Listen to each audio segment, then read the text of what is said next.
David mistakenly thought his assistant was hinting at him when he accidentally saw her exposed underwear. So, when he later saw her bare shoulders, he didn't hesitate to kiss her. What he didn't expect was that the assistant would push him away and even accuse him of being a hooligan, leaving David feeling very confused by this sudden contrast. However, the next day, Anna and her mother found a lawyer. She originally just wanted to get her remaining salary as soon as possible, but when the lawyer heard that Anna had been sexually harassed, he immediately calculated a compensation of $800,000 for her. Anna said she didn't want David to compensate her, but her mother became greedy after hearing this. In the end, under her mother's persuasion, Anna signed the complaint. Soon, a lawyer's letter was sent to David's home, but unfortunately, David happened to be away from home, so his wife Lisa ended up signing for it. Lisa already had depression and had been barely controlling her condition by taking medication. After learning about her husband and Anna's situation, her depression instantly worsened. Even more terrifying was that while bathing her 3-year-old daughter, Lisa suddenly lost control of her emotions and made an irreparable mistake. When Lisa came to her senses, she couldn't accept the reality and eventually chose to commit suicide by taking drugs. When David returned home that night, he found that his wife had already passed away. But after seeing the lawyer's letter on the table,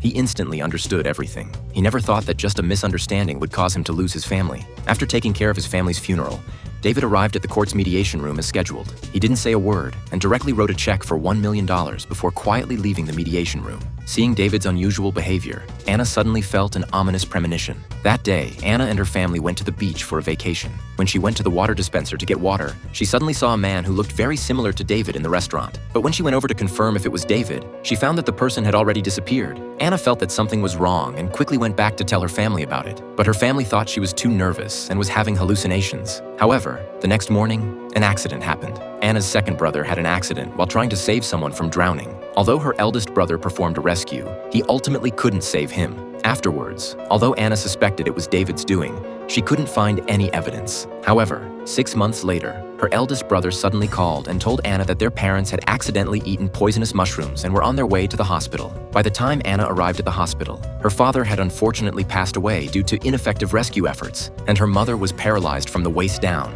needing to sit in a wheelchair for the rest of her life. Anna didn't believe that her parents were poisoned by mushrooms because they had been eating mushrooms for decades and couldn't possibly mistake poisonous mushrooms. She told her brother that this must have been David's doing. However, her brother didn't believe her and instead thought that she couldn't take the blow and had mental issues. That night, when Anna returned home, she thought the situation was already bad enough, but when she saw David's interview on TV, she instantly felt a chill down her spine. David had always written sentimental novels before, but he was now about to publish a novel about revenge. It was then that Anna realized she could no longer sit and wait. The name of this movie is La Ira de Dios.